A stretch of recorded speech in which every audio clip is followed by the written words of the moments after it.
गजानन विजय ग्रंथ अध्याय 6 प्रारंभ। श्री गणेशाय नमः। हे परम मंगला श्री हरी, तुझी कृपा झाली यावरी, अशुभ अवघे जाते दुरी। हा अनुभव संतांचा, त्या संत वाक्की भरवसा, मी ठेवून श्रीनिवासा, मंगलाची धरून आशा। तुझ्या दारी पातलो आता विन्मुख लावल्यास, त्याचा तुला लागेल दोष आणि बट्टा वाक्यास लागेल की संतांच्या। म्हणून हे माधवा अभिमान माझा धरावा, रोष कधी ना करावा या अजान लेकरावर। बालकाचे हीनपण माते लागी दूषण, हे मनात आणून करणे असेल ते करी। असो बंकट लाला घरी, राहिली समर्थांची स्वारी। तई अपूर्व एक घडली खरी, गोष्ट श्रोते ती एका। गावाची या दक्षिणेस बंकट लालाच्या मळ्यास, महाराज गेले एक दिवस, कणसे मक्याची खावया। बहुत मंडळी बरोबरी, कणसे खाया आली खरी। विहिरी पासी तयारी केली कणसे भाजण्याची, विहीर होती धनत्तर, पाणी जिला अपरंपार। गर्द छायेचे वृक्ष थोर, जवळ होते चिंचेचे। आगट्या पेटल्या एकसरा, अज मासे हो 10-12। तेने डोंब झाला खरा, गगनोदरी धुमाचा। त्या योगे ऐसे झाले, आग्या मोहळ लागलेले। चिंच वृक्षावरी भले, त्याच्या माशा उठल्या की। त्या माशा उठता क्षणी, मंडळी गेली पळोनी। कणसे ठिकाणच्या ठिकाणी, मक्याची ती राहिली हो। त्या आग्या मोहळांच्या मक्षिका पसरल्या अवघ्या मळ्यात देखा। घोंगड्याचा करुण बुरखा, कोणी गेले पळून।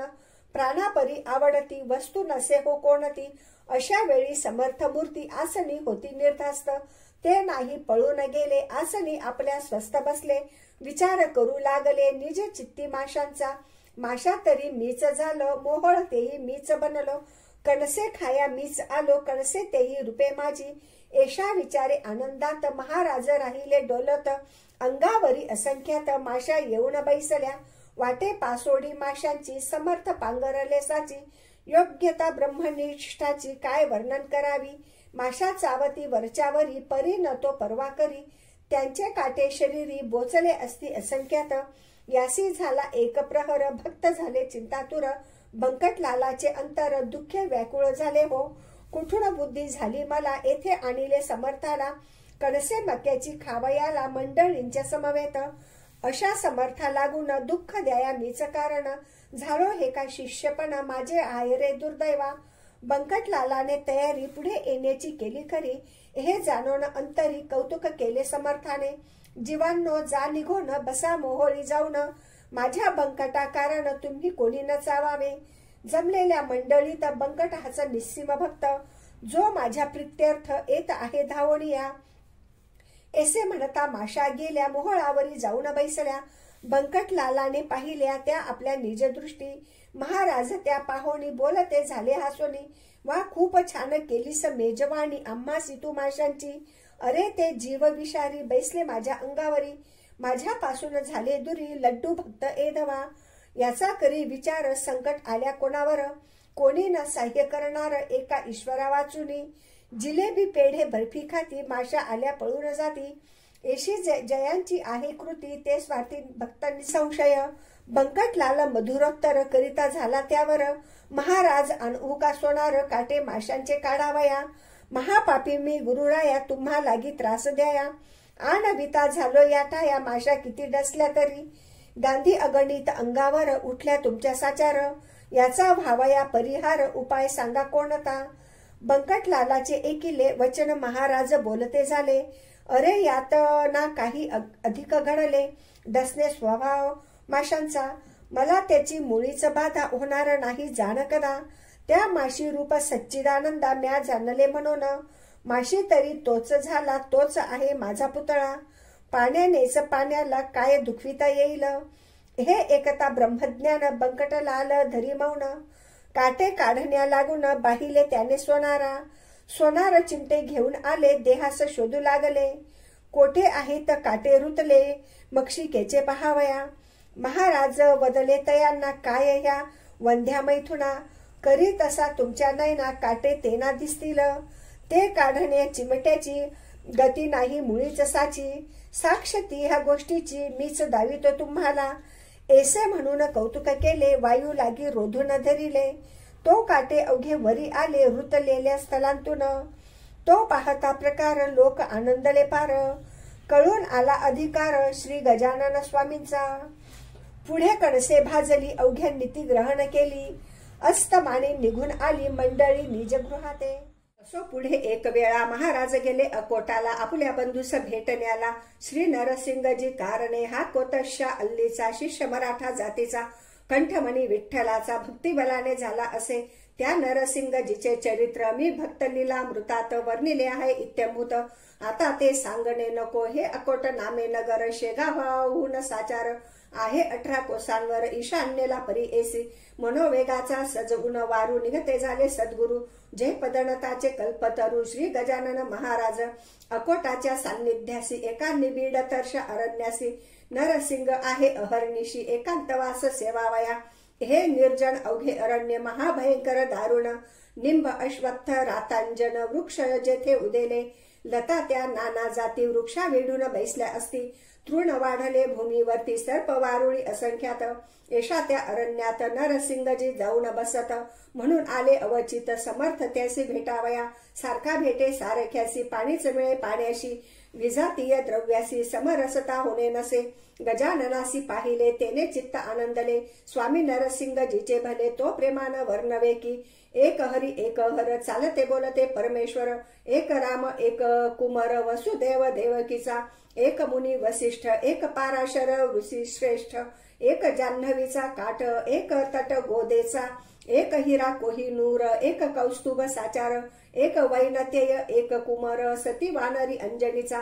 दोघे भेटले एकमेका दोघा आनंद सारखा, बैसते झाले आसनी एका हित गुजते करावया. अनुभवते आपापले एकमेका कथिते झाले. नरसिंगा तू उत्तम केले प्रपंचात राहिलास, मी त्याग केला तयाचा स्वीकार करून योगाचा. या सच्चिदानंद तत्वाचा करिता झालो विचार. या योगाच्या क्रियेत गोष्ट होती अघटित, ज्यांचा मुळे न लागे अंत या सामान्य लोकांना. त्या गोष्टी लपवावया पिसा बनलो जगाठाया, उपाधी ते नासावया वेड बळेच पांघरलो.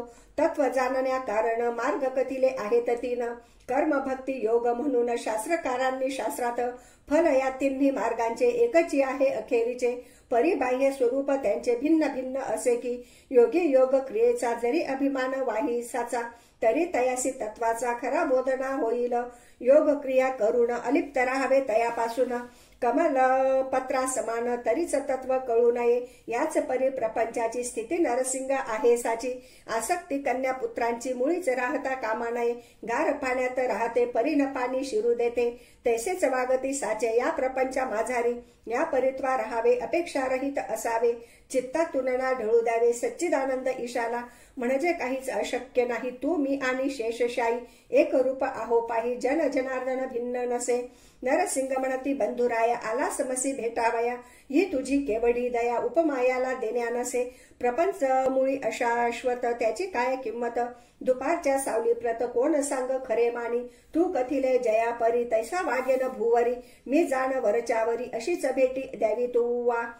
देह प्रारब्ध जयाचे असेल ज्या जातीचे, तेच आहे व्हावयाचे लोकाचारी निसंशय. तुम्हा आम्हा कारणे जे का धाडिले ईशाने, तेच आहे आपणा कारणे निरालसपणे भूमीवरी. आता विनंती तुकीच खरी व्यावहारिक भेट वरच्यावरी, देत जावी साजिरी मी धाकटा बंधू तुझा. नंदीग्रामा राहिला भरत रघुपतीची वाट पाहत, तैसाच मी या अकोटात राहून वाट पाहतो तुझी. तुला येथे यावया अशक्य काही नाही सदया, अवघ्या आहेत योगक्रिया अवगत तुला. पहिल्या पुन पद न लाविता पाण्याप्रत, योगी भरदाव वरुणी पळत. क्षणा माझी फिरून येत शोधून अवघ्या त्रिभुवना. ऐसे हित गुज उभयतांचे रात्रभरी झाले साचे, भरते आले प्रेमाचे दोघांची या संगमी. खरे खरे जे का संत तेथे हेच घडून येत, दांभिकाची होतात भांडणे पाहून एकमेका. दांभिक म्हणू नये गुरु ते अवघे पोट भरू, पुरा माझी फुटके तारू तारुण्यासी समर्थ नसे. दांभिकाचा बोलबाला जरी होतो जगी भला, तरी त्यागणे आहे त्याला निवडून या श्रोते हो. संतत्व नाही मठात संतत्व नाही विद्वत्तेत, संतत्व नाही कवित्वात. तेथे स्वानुभव पाहिजे दांभिक मुला म्याचे सोने. त्याला सांगा काय घेणे गृहिणी म्हणून ठेवणे, काय कसबीन सदनात. ही संत जोडी साक्षात्कारी दांभिकतेची साच वैरी, नांदे ज्यांच्या सदैव घरी सन्निधी सदाचार, नरसिंगजीस भेटण्या जाण, काननी आले गजानन, ऐसे कळले वर्तमान, गुराखीद्वारे आकोटाला, ते कळता आनंदले, लोक धावू लागले, नारळ घेऊन निघाले पहाया द्वय संतांसी, एकमेका ऐसे म्हणती, चला चला रे सत्वरगती, गोदा आणि भागीरथी संगम पावली काननाथ, त्या भेटरूप प्रयागासी जाऊ आपण स्नानासी, या महोदय पर्वणीसी साधून घेऊ चला हो, तो इकडे काय झाले, गजानन आधीच निघून गेले, नरसिंगासी पुसून भले, भेटना झाली पौरासी, पुढे एकदा गजानन करीत असता भ्रमण, दर्यापुराच्या सन्निध जाण, येथे झाले शिष्यांसह, दर्यापुराच्या शेजारी शिवरगाव निर्धारी, असे चंद्रभागेच्या तीरी वज्रभूषणा वास जेते, श्रोते ही चंद्रभागा पंढरीची नाही बघा, ही लहानशी एक गंगा पयोष्णीला मिळणारी, या शिवर गावात वज्रभूषण नामे पंडित, 4 भाषा अवगत होत्या श्रोते जयाला, कीर्ती ज्याच्या विद्वत्तेची वऱ्हाडी पसरली साची, याला भक्ती भास्कराची आत्यंतिक असे हो, प्रत्यही चंद्र भागेवर स्नान करी साचार, उदयास येता दिनकर अर्घ्यत्यासी देतसे, पंच पंच उषकाला वज्रभूषण उठे भला, सारून प्रातर विधीला अरुणोदयी स्नान करी, तेही शीतोदकांनी ऐसा कर्मठ परिज्ञानी, मानमान्यता विद्वज्जनी ज्याची होती विशेष, त्या शिवर गावाला योगी राज फिरत फिरत आला, वाटे तपाचे द्यावयाला फल त्या वज्रभूषणासी, चंद्रभागेच्या वाळवंटी हा बैसला ज्ञान जेठी, समोर नदीची या कांठी आले वज्रभूषण स्नानाला, ती प्रभातीची वेळ पाही प्रकाशिल्या दाही दिशा, कुक्कुटाचा आवाज येई वरचे वरी एकावया, चातक भारद्वाज पाखरे जाऊ लागली अद्यात रे, भास्करासी सामोरे पूर्व दिशा लक्षुण, भास्कराचा उदय होता तम निघाला हा हा म्हणता, जैसा सभेस पंडित येता मूर्ख जाती उठवणी, एषा त्या सुप्रभाती वाळवंटी गुरुमूर्ती, बैसली होती निश्चिती ब्रह्मानंदी डोलत, सगळे शिष्य अपार बसले होते मंडलाकार, ते शिष्य नव्हते किरणे थोर त्या गजानन भास्कराची, तै वज्रभूषण तत्वता झाला सूर्यासी अर्घ्य देता, तो हा पुढे ज्ञान सविता त्याने पाहिला प्रत्यक्ष, सूर्याप्रमाणे सतेज कांती अजानुबाहू निश्चिती, दृष्टी नासाग्राच्या वरती स्थिर जयाची झाली असे, ऐसा पुरुष पाहता क्षणी वज्रभूषण हर्षलामणी, संध्या समान घेऊन आला धावून जवळ त्यांच्या, अर्घ्य दिले पायांवरी गजाननाच्या सत्वरी, प्रदक्षिणाही अखेरी त्याने घातली तयाला, मित्राय नमः, सूर्याय नमः, भानवे नमः, खगाय नमः, एशी नावे घेऊन पहा, घातले द्वादश नमस्कार, शेवटी आरती ओवाळली, गजाननासी आदरे भली, न्यूनता ती नाही पडली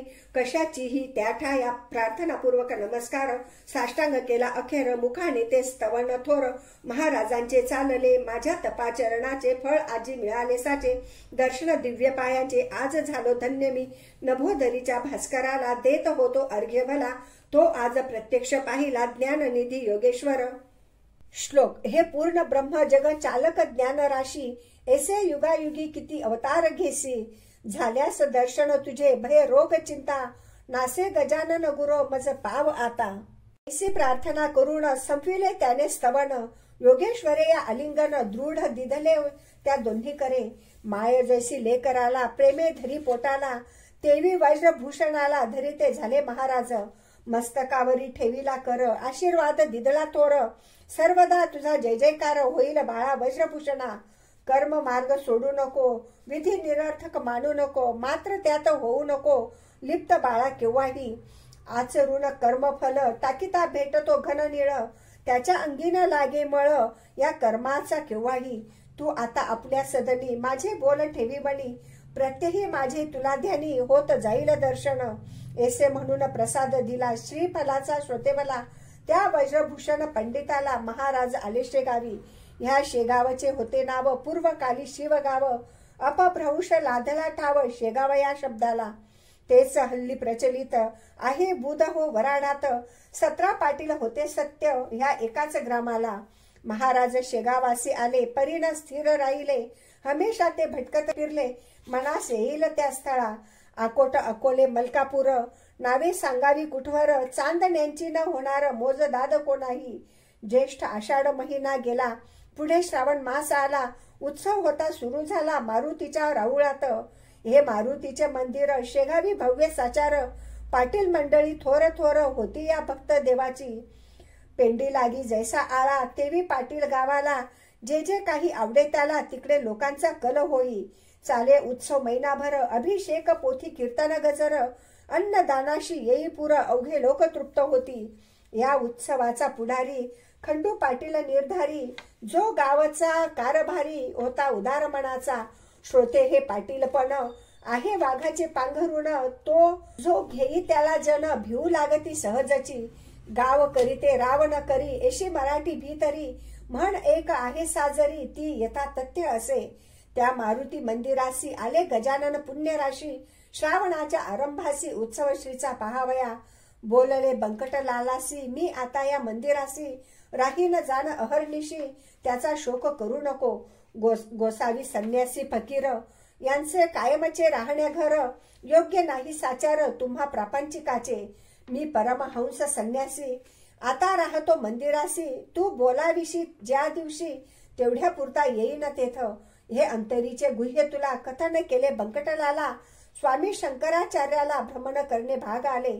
गोसावी मच्छिंद्र जालंधर हेही राहिले निरंतर. प्रापंचिकाचे वगळून घर कानना माझी वृक्षातळी. छत्रपती राजा शिवाजी जो रण बहादूर वीर गाजी. ज्याने हिंदूंची रक्षिली बाजी दंडून दुष्ट यवनांना. त्या शिवाजीचे प्रेम फार होते रामदासावर. परिसज्जन गडावर स्वामी होते वस्तीला. याचा विचार करावा हट्ट मुळीना धरावा. माझ्या म्हणण्यास मान द्यावा यात कल्याण तुझे असे. निरुपाय होऊन अखेर देता झाला रुकार. तो बंकटलाल सावकार गजाननाचे म्हणण्याला. मंदिरी स्वामी समर्थ येता हर्ष झाला समजता. भास्कर पाटील श्रुश्रूषे करिता जवळ राही निरंतर. हा दास गणू वीरचित श्री गजानन विजय नामे ग्रंथ. मुमुक्षाला दावो पंथ संत चरण सेवेचा. शुभम भवतु श्री हरी अर्पणमस्तु. इति श्री गजानन विजय ग्रंथस्य षष्ठोऽध्यायः समाप्त.